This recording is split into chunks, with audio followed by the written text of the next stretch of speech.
Rob on the mic, spitting truth from the heights. Queens unite under stadium lights. Bright nights, 7 train rides. Dreams born in the real hum. Brooklyn to Queens, yeah, we all about that outcome. This our time, this our cheer. Mets talk loud, bring the hype, make it clear. From the boroughs to the field, this our year. Queens in the house, let the world hear. From Flushing Meadows, echoes bounce off the bat. Rob calls, hit the mic, snaps like a thunderclap. Home runs over bridges, no gaps in the story. Mets rise, reclaiming the glory. 7 the city, blue and orange army swarm. Summer vibe electric, love in every form. From Biggie's blocks to Flushing's heartbeat. Our anthem loud, no retreat. This our time, this our cheer. Mets talk loud, bring the hype, make it clear. From the boroughs to the field, this our year. Queens in the house, let the world hear. The apple pops in the outfield, city of dreams. Rob's voice over static, Mets on every stream. White lines mapped out the future, vividly. From shade to city, the journey's never gimmicky.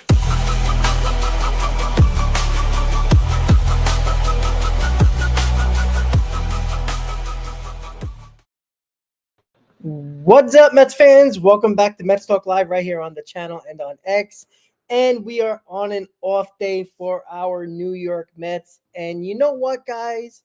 The good news is that the Mets actually won a ball game yesterday. It calmed the waters just a little bit with 12 games to go and the fight for our lives for a playoff spot over the next less than 2 weeks of games, guys. Welcome back to the channel. Hit that like button.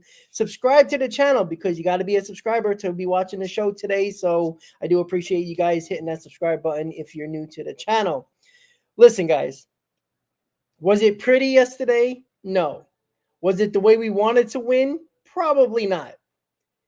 Did we want to see another blown lead in a Mets game? No. But ultimately, all that matters with very limited games to go and the fight for a playoff spot is just win.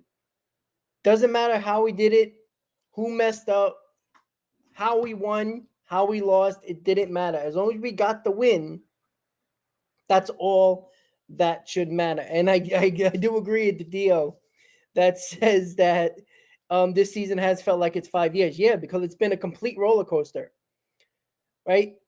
Unlike last year where it was really bad and then really good, it was only one downhill and one big uphill until obviously we lost in the NLCS last year. This year, it just feels like we're going like this. This is what it feels like we're going through, where you think this team wins a couple of games and you're like, oh, we're back. And then they go back into a spiral. And it's been like that almost all year, right? After like the middle of May, it just feels like, you know, even though we have been an under 500 team since June, it still feels like, you know, they'll win a couple of games here and they're like, oh, here we go. We win a series and we're like, all right, here we go. And then we get swept or we lose 2 out of 3. And it just doesn't feel like there's any momentum at any moment ever since June. And that has been the problem with the New York Mets. And I do understand that, you know, feeling confident in the New York Mets team that has played like this over the last, 3.5 months doesn't give a lot of people a lot of confidence going into the postseason. You know, when you see what's going on with the rotation, and again, there's more movement in this rotation, as we'll get to in a little bit, it doesn't give you confidence because, I don't know if anybody watched MLB Network this morning, if you were able to, or this afternoon, where I think it was, I'm a liar. I'm sorry, not even on the off day live that SNY puts on their social media page, that Will Salmon said, when they asked him about, what are the 3 starters you're going to start in the postseason if you make the wild card round or make the playoffs and play the wild card series. He didn't want David He says, no, I don't want David Peterson pitching one of those games in the postseason because he's not a swing and miss type of guy. And I find that kind of interesting. Again, that's his opinion. But, and I didn't listen to the whole thing. I just heard that clip and I'm like, interesting. because where are you going? This is there still a conversation about Kodai Senga possibly being one of the 3 starters? I mean, that's crazy to think, but again, he does quote unquote has swing and miss stuff, and with David Peterson, really don't have that swing and miss stuff. I do wonder, is it the fact that because David Peterson was so good in the bullpen last year in the playoffs, can that be a possibility again? But then again, you have Manaea, who was just put into the bullpen officially today, and he'll be piggybacking off of Clay Holmes in tomorrow's game against the Padres. Whenever Clay Holmes is done, and hopefully it's not until the 5th inning or maybe 6th inning, you got Manaea to come in. So it's crazy to think that we're still talking about who is pitching the first 2 games of the wild card. Because again, you could talk about game 3 all you want. You got to get to game 3. Obviously, the plan will be who's going to be pitching game 3 while you're setting up your rotation or setting up your roster for that wild card series. If the Mets happen to get there, it's got to be it's a conversation to be had. But the Mets do still have a lot of work to do. Obviously, they're a game and a half up on the Giants right now, and they also have the tiebreaker. And the good news is that the Reds, who have the tiebreaker over the Mets, they're 4 games out right now. The Diamondbacks, we tied the season series, so it's going to be based on division record. And right now, the Diamondbacks have a 3-game lead or a 2-game lead overall in the division, based on division and division record. So that gets into a lot bigger conversation with tiebreakers and all that, as we had to deal with that last year. Well, Explosive, I agree with you, but you're talking about this team not being in a playoff spot. This is what annoys me about Mets fans, right? You could be negative about this team. You cannot believe in this team. You can say that their rotation is not going to be good enough in the postseason. You can say whatever you want about the confidence level you might have once and if we get to the playoffs. But this team only relinquished the playoff spot all season for a few hours the other day. And yet, in that time span, they gained a game and a half. They gained a full game. So, and yeah, but we'll expose it because I brought it up because they brought it up on Off Day Live on SNY today. And they gave that question to Will Salmon, who is one of the better reporters that a lot of us should trust when it comes to any type of news. And he even thinks that David Peterson wouldn't be the guy. So I just brought it up. Well, Explosive, but again, we're in the playoffs right now. I don't understand why you don't understand the fact that this team only relinquished the playoff spot for a few hours all season, and we're talking about them not being in the postseason. No, Explosive, it's not a terrible question. It's been a question for weeks, months. It's not way too early. We're 2 weeks away. Like, we're going to have this conversation now that we're going to have 2 weeks from now if we make the playoffs. And again, I don't have a big confident level in this rotation. I never have. So I'm not very confident walking into a playoff series, regardless if it's the wild card or not. I just don't like it. So it's not about making the playoffs because right now they're in the playoffs. What team has scared you saying that we're going to make the playoffs, right? Because all of a sudden the Giants are cold, right? They've gotten beaten down the last 2 games as they were red hot for a week and a half. Now they're cold. Now they can't get out of their own way. How's Drew Gilbert helping them against the Dodgers right now? Did you see him miss that bag? I guess he's not perfect. But Explosive, we are in right now. We are in right now. Are the Padres safe? Should they be talking about the postseason? Because they can still find their way out of the postseason. They can still find their way out of the second wild card. So that's the problem.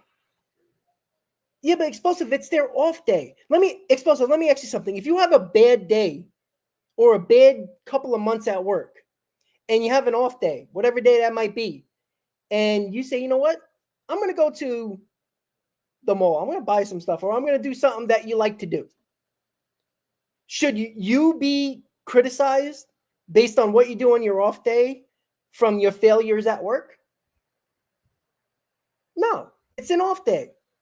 right? He's not jumping from a skyscraper risking an injury. All right, they're at a fashion show.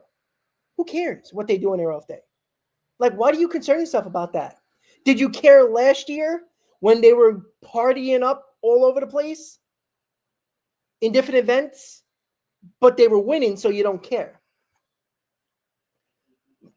But again, leadership is being questioned by who? You? Like, I don't take leadership as just winning, because not one individual player can control an entire game all the time. So I don't understand. Oh, why is he getting this? Because they like to go to that?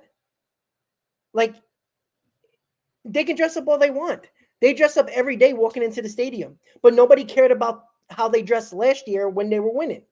Again, you care about that. You care about that when they're losing, but when they're winning, they can do everything they want. Like, I don't know what is Lindor supposed to do? Sit at home contemplating what? I'd like to hit a home run tomorrow against the Padres. I mean, I think he's thinking that no matter what. So it is what it is. No, it doesn't matter when you're losing, because if it doesn't matter to you when they're winning, it shouldn't matter to you when you're losing. That's a stupid comment. Who cares? Like, what if he was banging his wife and they got caught on camera? Are you going to say, hey, you shouldn't be sleeping with your wife because you're losing? Okay, explosive, but what are they supposed to do? It is their job. If everybody forgets that, regardless of if it's a game, it is their job. Let me ask you something. Do you go home and think about work 24/7, even if you have a bad day? Because I sure as hell don't. And I never will. But that doesn't mean when I go to work the next day, I'm not going to do what I got to do to get the job done. Like, I just don't understand. He's a loser. Okay, great. Explosive. If you want to think so, great, go ahead. You weren't calling him a loser last year when he was MVP and he was the only one carrying this team. Right? That's the problem. Like, you want to give him credit, and no matter what he does last year, because he was MVP caliber for the Mets, it's okay. But when you're losing, he has to stay at home and twiddle his thumbs and cry in the corner. Yeah, okay, explosive, but okay, but I get you weren't talking about that last year. You know how many fashion shows he went to? You know how many events he went to last year with his wife, with his kids, or just by himself, or with other teammates? It's an off day. They're in New York. They're not flying anywhere. It's like it's so funny to me, because it's the Giants have been good for about 3 weeks, and now Drew Gilbert's MVP and Barry Bonds. The Giants are the team that's everybody's scared of. Yet none of these teams would have been involved in a third wild card if the Mets didn't suck so much, and I agree with that. But they still are in a playoff spot. Well, explosive. Then you know what? Don't look at your phone. I mean, everybody has a bad day. Everybody has bad months at work. This is their job. It's not like they can't enjoy themselves outside of work. Well, what is wrong with that? Like, I just don't understand it. Well, Dolo, you know what? You see, and that's the funny thing too, right? Everybody criticizes Juan Soto, but this guy just cares about baseball. Like, he really does. Like, it's crazy. Explosive. I don't give a shit what people think. You see, that's the problem. I think too many people care what other people think. I don't really care. I don't care if people care what I think. I say what I like to say, and that's it. If you don't like it, you don't have to watch. You don't have to listen. You don't have to turn the channel on. I think too many people are focused on the wrong thing here. Right? You know what I care about Lindor? I care about tomorrow at 7:00 when he's facing Michael King on the mound in the first inning when he leads off. That's what I care about. And that's fine. You can think that. But right now, the Mets are in the playoffs. Until they're not, and I told you this, until the Mets are officially out, even if it's a half game, officially out of the playoffs just by a half a game, it can be in 2 days, we can have that conversation. but they relinquished the playoff spot for a few hours all season, and they have not been good, and they haven't played well. But in April and May, explosive, when the Mets were one of the best teams in baseball, 20 plus games over 500, did you care where Lindor was going on his off day? No, you didn't. So again, stay consistent, because I don't want my player doing anything of that, winning or losing. I hope they cared about baseball 24/7. But I'm not moronic to think that that's all they care about. And I'm not saying Lindor and Vientos don't care. I just don't. Well, I mean, Marte, he's always at events. You don't see, does anybody follow Marte? Marte's out and about all the time. But nobody cares about Marte because he's a linchpin, and he's a 20th man on the 26-man roster, and right now 28-man roster. But I do believe that Marte is a leader. I think he's a leader for a lot of the Hispanic players. And again, that's fine. But I just don't understand the fact that you keep on talking about no playoffs when his team has been in the playoffs the whole time. So it's stupid to talk about that until they're not in the playoffs. So I just don't understand. Lindor, who you're killing, who's not having a great year, I'll give you that. But you think he's not focused tomorrow because he went to a fashion show? Vientos, who everybody wanted on this team, and now people are killing him. Like, who cares? Like, I just don't understand that. It's not going to affect his play tomorrow, nor did it affect his play yesterday or the day before that. Like, that, I just don't care about that stuff. My only, exactly, like, I worry about the lineup. Like, yeah, I mean, maybe batting Lindor in front of Soto is not that good. And I know a lot of people said that Soto should be a leadoff guy. I don't necessarily know about that. I mean, sure, but I mean, he's on base and all that. So I just don't know. I just don't care about that. I really don't. I care about what they do at the plate. And you know what? Prior to the fashion show, I would get on these guys for not hustling or making a bad play on the field or not hitting in runners in scoring position. That's what I care about. And I don't think a fashion show, you know what? If Lindor goes 3 for 3 tomorrow and Vientos has a big game, nobody's going to give a shit about the fashion show. But if they go 0 for 4, everybody, they went to a fashion show yesterday. Oh my God. All that nonsense. So it's just a recency bias. If they're playing well, nobody cares what they do. They can be, swinging their ding-a-ling across the street in New York City, bare ass naked. But if they're winning, nobody cares, right? When Doc Gooden and Keith Hernandez were and Darryl were all doing crack, nobody gave a shit because they were winning, right? When Lenny Dykstra was a party animal, nobody gave a shit because they won. Oh, but is it a collapse though? Explosive, because you're talking about a collapse like it happened. And I'm telling you, it hasn't happened. Yeah, but Dolo, again, and you know what? Those Met fans are idiots. And I'm going to say that out loud. Because I think Met fans worry about the wrong thing. Like, what is that? Let me ask you something. And I already asked you this. All those stupid Met fans that were commenting, the leadership, they shouldn't do this, they shouldn't do that. Explosive committee? No, I will not say that personally. But again, we all have bad days at work. We have bad months at work. We have a bad year at work. Maybe that year just sucked at work. But during that time, on your off days, do you not do something you enjoy or you like to get your mind off of the things that have been, a grind all season or all year? Of course you do, right? Do you go out to a tavern or you go out to a bar and grill, get something to eat, get something to drink on your day off, hang out with some friends? Yes, you do. And if you don't do that, you're lying to yourself. Or you're just very lonely. Like, it's okay. Like, okay, Explosive, we're not in the spotlight, but it's the same concept. Like, explosive. When you concern yourself about the fashion show, and I'll worry about baseball. All right, because you clearly don't care about baseball. All you care about is what they're doing on their off day. Like, it's stupid. I don't waste my time with that. I really don't. I saw the picture. I didn't care about the comments because I think anybody who comments negatively on that is only looking for attention. I care about the baseball part. And I'm not going to bring up the fashion show if they don't play well. I'm going to blame the play on the field that they should have played better. No, explosive, I'm not missing the point. You're missing the point because that's all you give a shit about.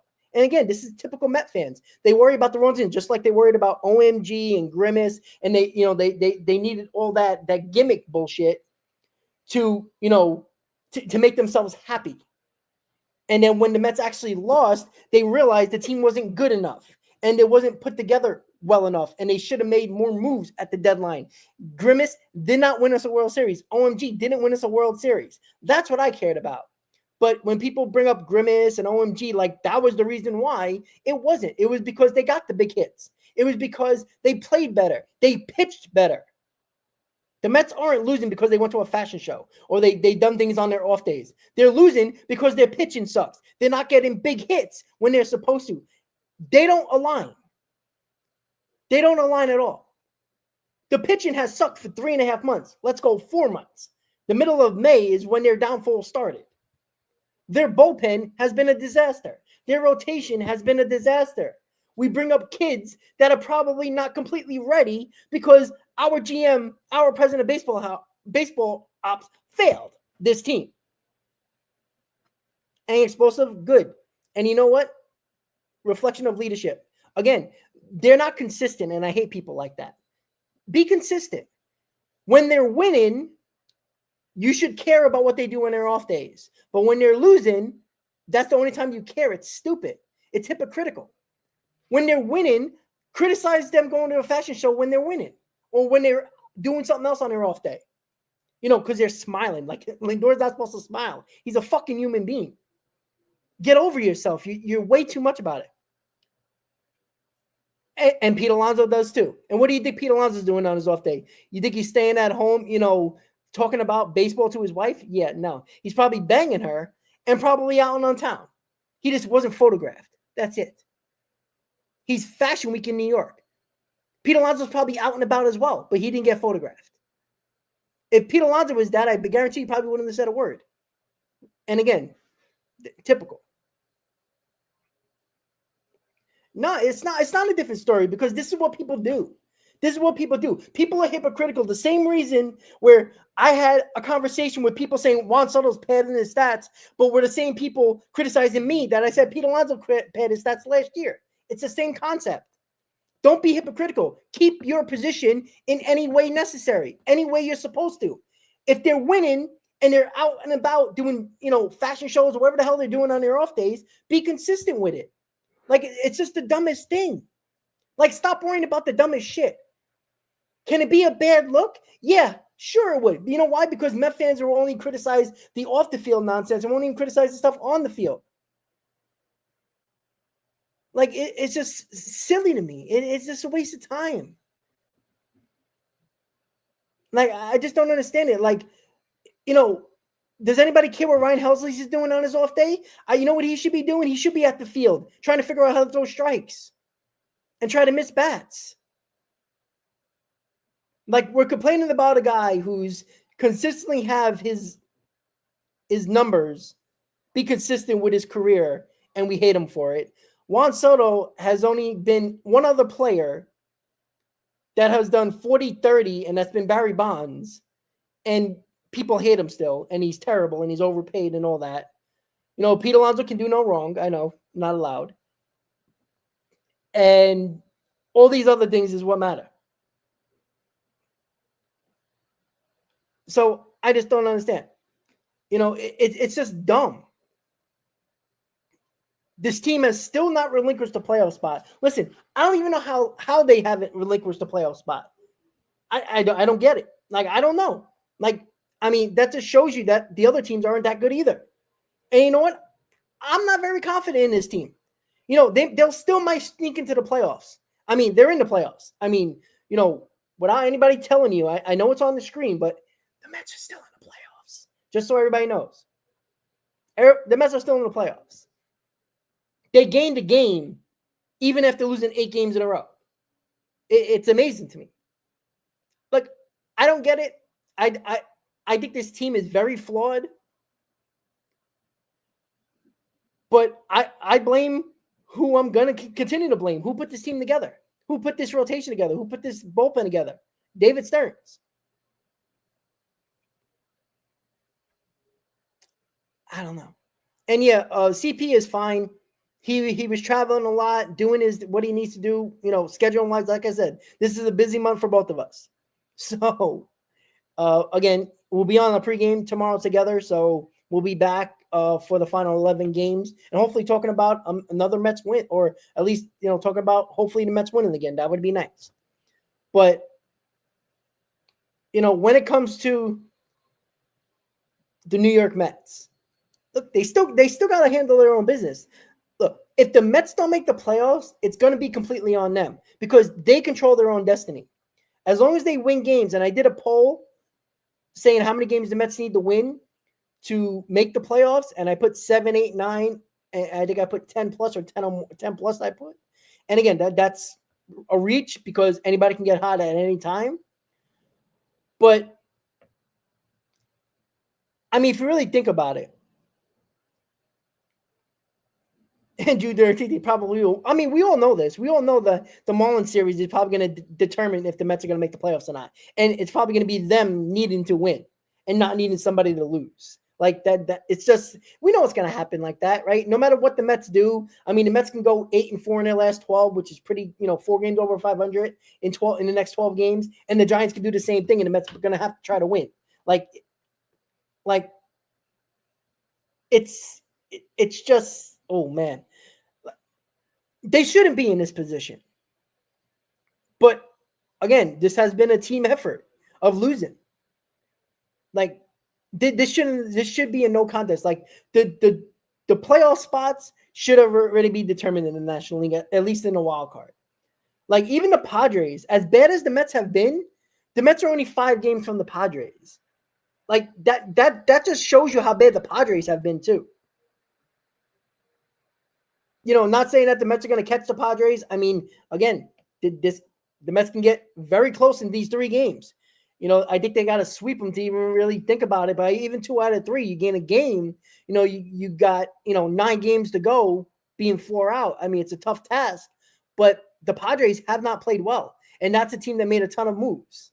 So I don't know, man. Like there's so many different things. Well, Dolo, who's forgetting that they win 1 game and they haven't been asked this team? I agree. I don't have confidence in this team, but spewing nonsense when they have not relinquished a playoff spot all year except for a few hours is talking about not making the playoffs is stupid.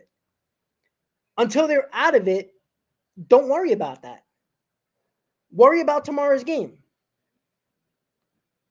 Like, I just don't understand.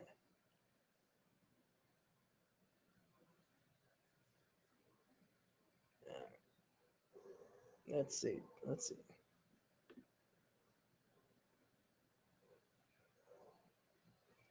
Well, explosive. I mean, that's where I agree with you, right? 2 years ago, the Rangers choked away a regular season. They choked away the division, and they found their way into the World Series, and they won the World Series. And the Phillies too, exactly. So again, it's all possible. Well, yeah, of course, mathematically, but you're talking like they're out of the playoff spot right now, and that's idiotic. And I think you shouldn't be talking about that because it doesn't make sense. Like the Giants should be saying, hey, we're not going to make the playoffs because they haven't been in a playoff spot. The Diamondbacks, the Red fans, same thing.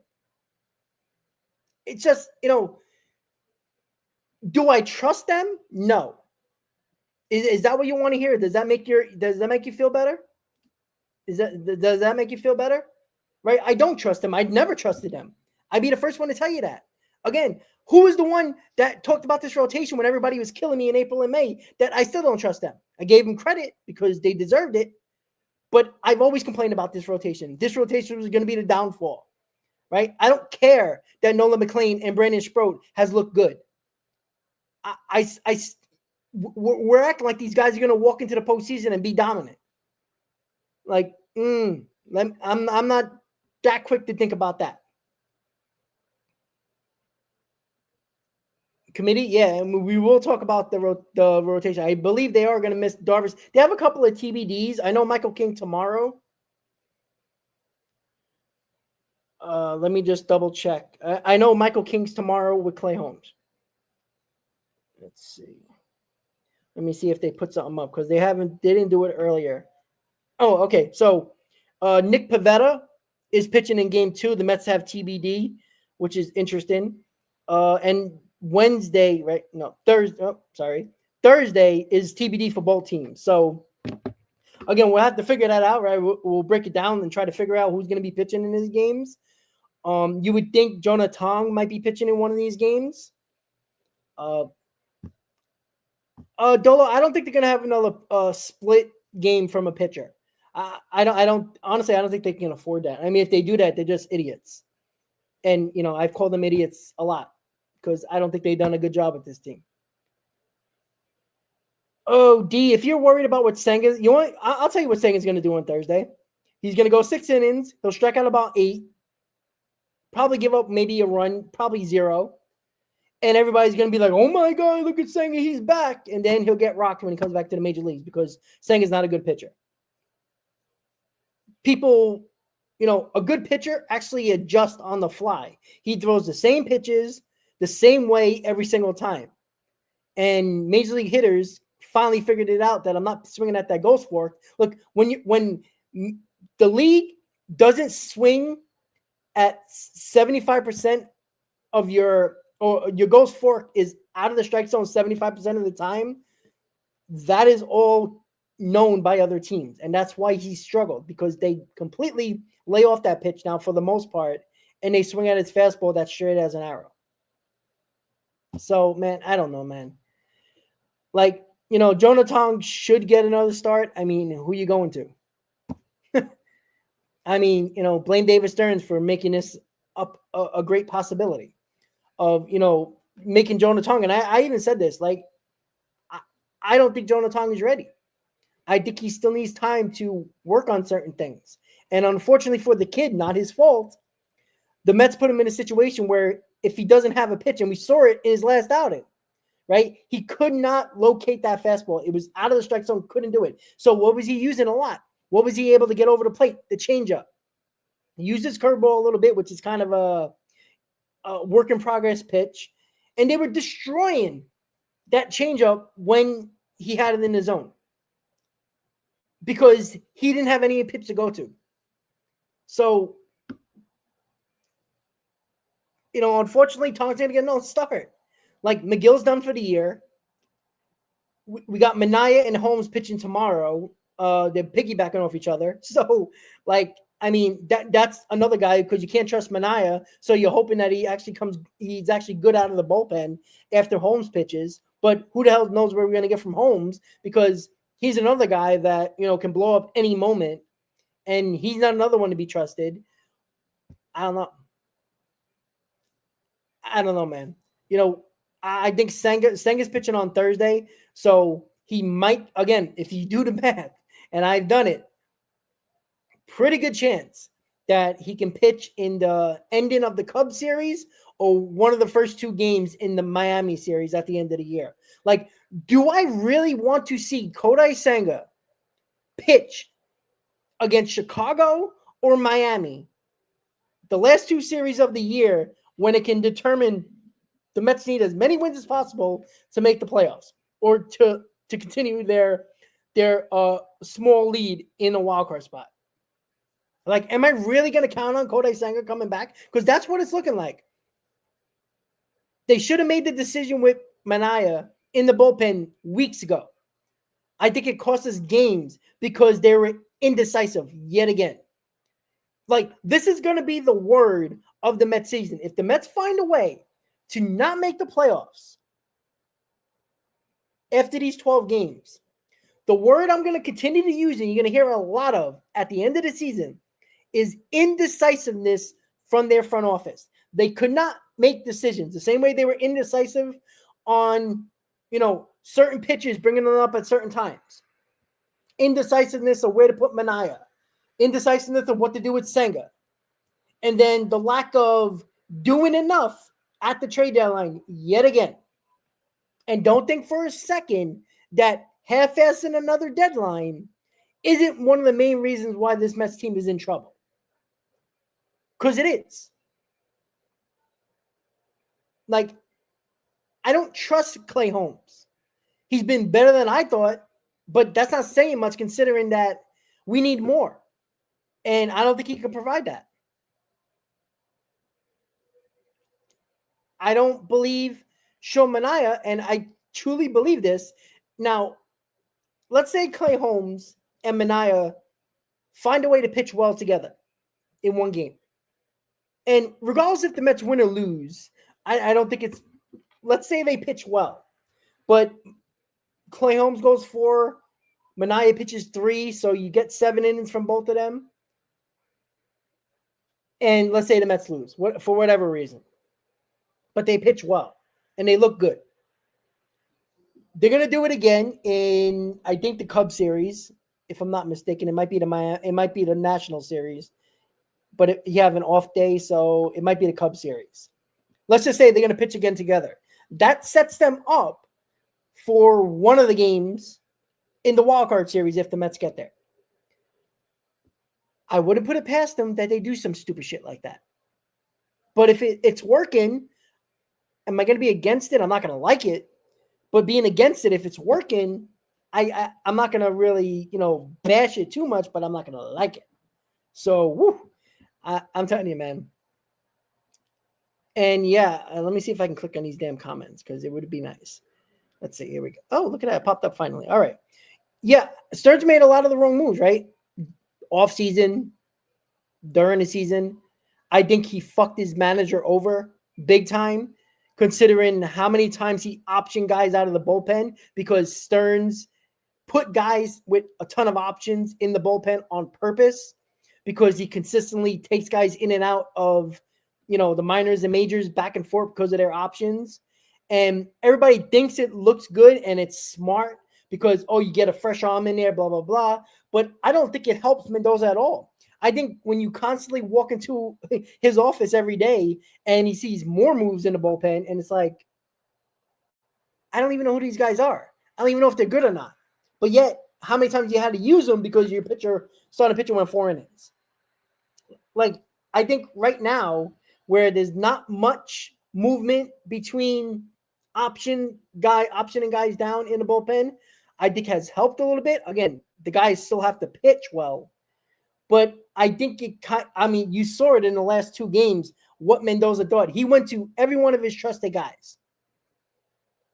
Back-to-back days. Even when they gave up runs the game prior, he used them again like Tyler Rogers. He used them again because there's not many guys you can trust. And I know Helsley has been pretty decent last couple of outings, but he's not on that trusted level yet. So you got to remember, there's not a lot of guys from Mendoza to trust. And then no matter who Mendoza brings in, if he gives up runs, everybody's going to blame Mendoza.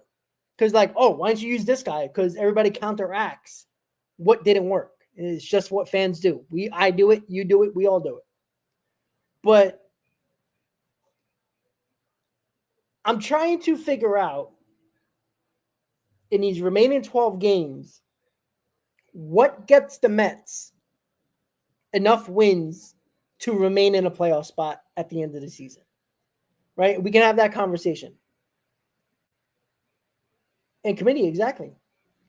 So, what is it going to take, right? We know the Padres are comfortable in their second wildcard spot, right? They, if the Mets find a way to, beat them down and find a way to finally beat this damn team. And, let's just say, let's go crazy. Let's say they sweep them. How do they do that? Can they do that? I don't know. The Padres haven't played well either. We know the Padres have the Mets number.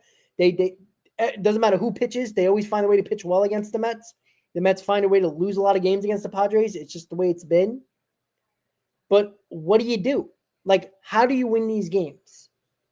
Right? You could talk about the offense doing what they need to do, scoring more runs. That's a fact.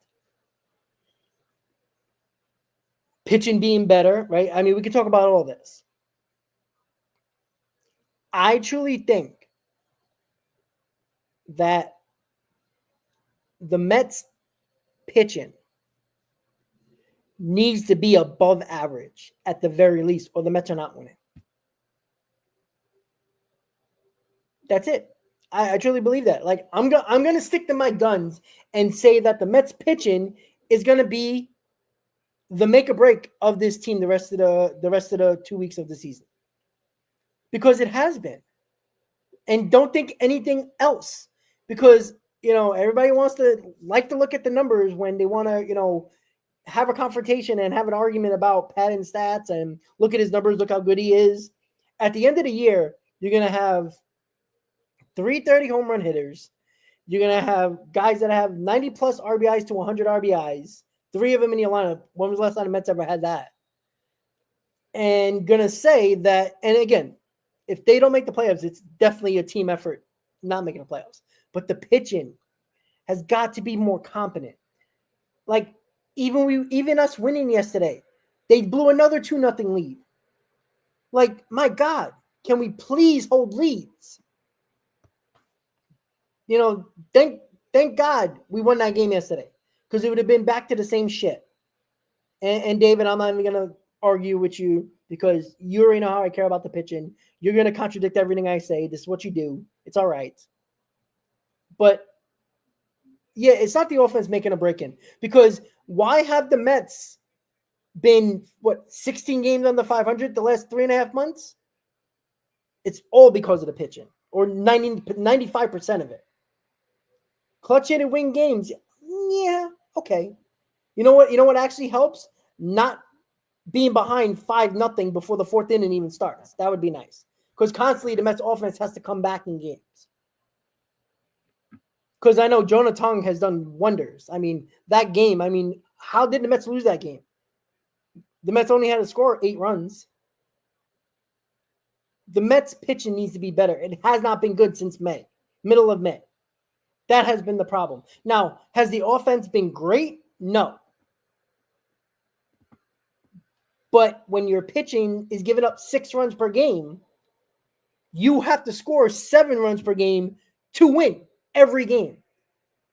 When you no team in baseball is scoring 7 runs per game consistently and thinking you're going to win games consistently or go on a winning streak. You go on winning streaks by winning numerous types of games. Low-scoring games, high-scoring games, in-between games, pitchers' duels, offensive duels. That's what happens. That's what happens. Like, every day, like the last 2 games, regardless of how many runs were scored, the Mets gave their pitching 2-0 leads. I know Met fans don't like to talk about that, but that's the reason why we don't win those games. Because the pitching never holds them. Like, why do we have to have a 5-run lead just to hold on to a win? It's ridiculous, and it's stupid, and it's annoying. But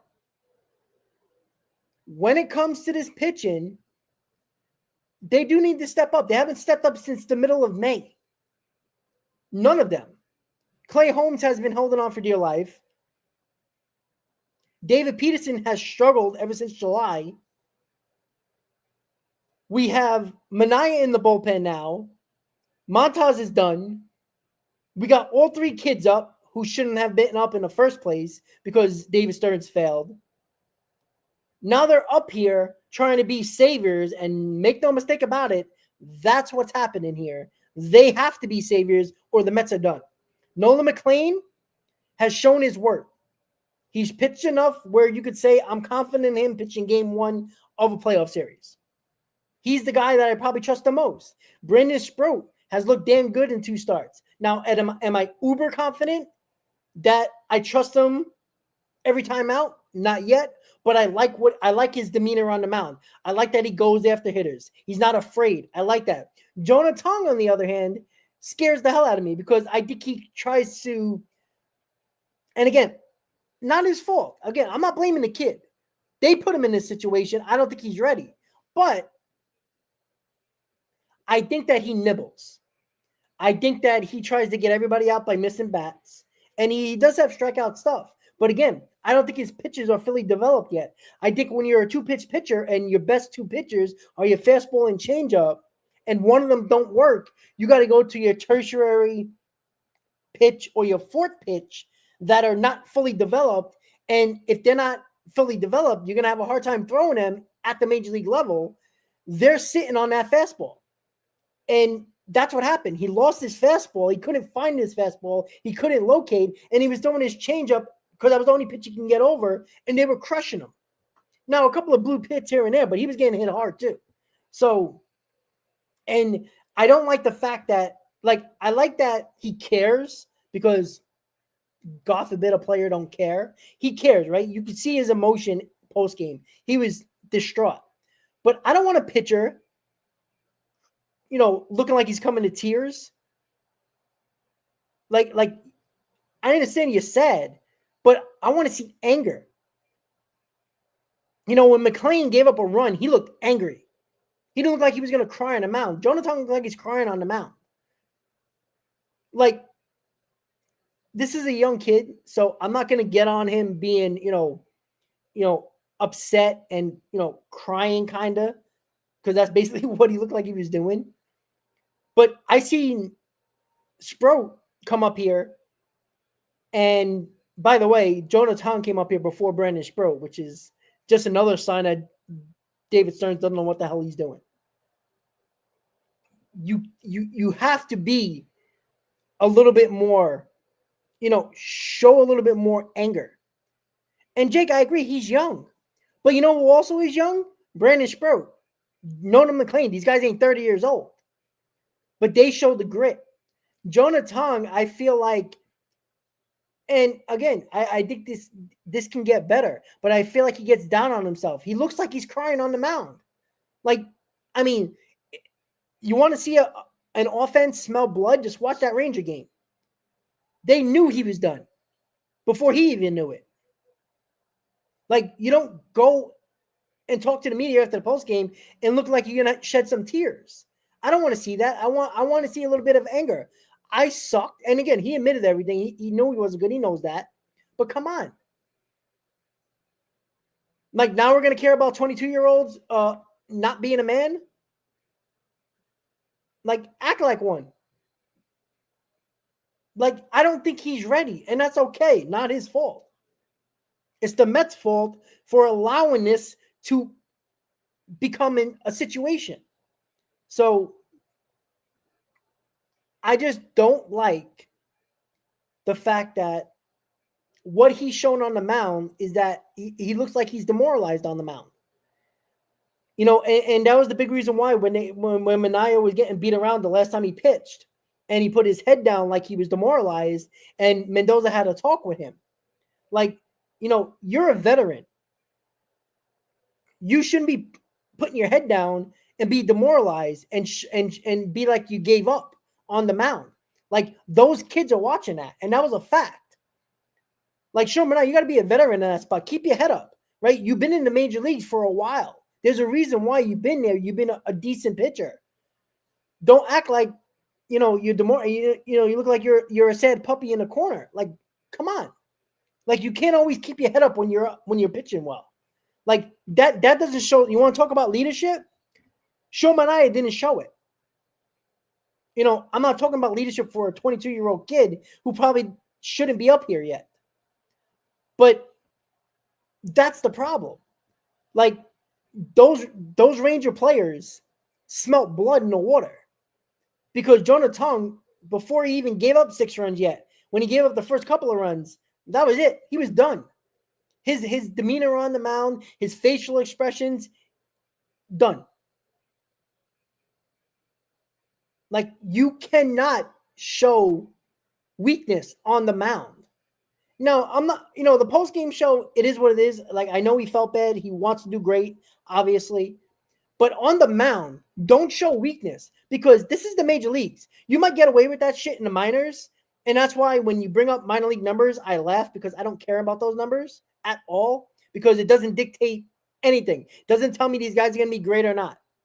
Right? Nolan McLean has proved through how many games he pitched, 5, 6, whatever it is, that when he gets into trouble, he bears down and looks like he gets bigger on the mound. He holds his ground. That's what I want to see. Brendan Sproul did it in his last game, right? He was pissed off when he gave up a hit. And when he gave up a run, he was even more mad. You get up on the mountain and show and hold your stance. Show that you're there, that you're not afraid. Don't show, like you're a lost puppy. And that's the way Tong looked. And again, that comes with, you could say it comes with, getting older and experience, but it's not like Sproul and McLean are 30 years old. So listen, we got 12 games to go. We finally won a game. We broke that 8-game losing streak. We gained the game because the Giants aren't as hot as they were. And the Mets finally won a game. The Mets have been very lucky that the Giants have gotten a little cold, the Diamondbacks have gotten a little cold, and the Reds have gotten ice cold. They got very lucky. So you know what they got to do? They got to take advantage of that luck and play better all around. Pitching, offense, defense. McNeil, center field, squash that fucking idea. I don't want to see him in center field again. Again, put guys in their rightful position. Get big hits. Pitch big innings. The bullpen come in, hold leads. I don't care if the team gave you a 2-0 lead. Hold the fucking lead. 2 days in a row, we lost 2-0 leads. How many more times are we going to blow leads? 2-run leads, 1-run lead, 3-run leads. Hold the lead. Let's get it done. We got Michael King coming back from injury. Beat him up. He's had a really good season prior to injury. Let's go. You're at home. Pete Alonso walked it off on Sunday. Got the fans cheering finally. You broke the losing streak. Let's start a winning streak here. Let's get it done. Win some ball games. Maybe even get closer to the Padres somehow, some way. Right? You're directly affecting the Padres here. Let the Padres get a little bit nervous. You take 2 out of 3, even, let me say, sweep them. Now they got to worry about their team in their own division.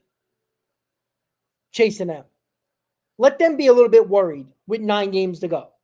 Because they haven't played well either. Now, the Padres have the Mets number over the last couple of seasons.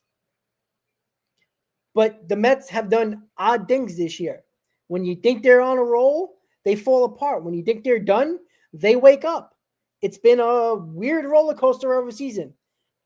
It felt like it's been 5 years for one season with this team. It really has been.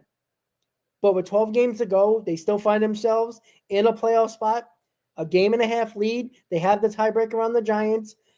They control their own destiny. All you do is win. If you win, you'll be fine. You don't got to worry about nobody else. When you lose, you have to scoreboard watch. When you win, doesn't matter. So with that said, guys, thank you for tuning in to this off-day edition of Mets Talk Live. Hit that like button. If you're a new subscriber, thank you for subscribing to the channel. I'll see you tomorrow with myself and Chris on the pregame show to break down Mets-Padres Game 1 of the series. And we'll be talking about game number 151 with 12 games to play, including tomorrow. And we're hoping that Clay Holmes and Manaea find a way to pitch well, give this team a chance, and win some ball games, guys. Have a great night, guys. Enjoy the rest of the off day. Enjoy the rest of your Monday night. Let's go Mets, guys, and I'll see you tomorrow on the pregame show, guys. Let's go Mets.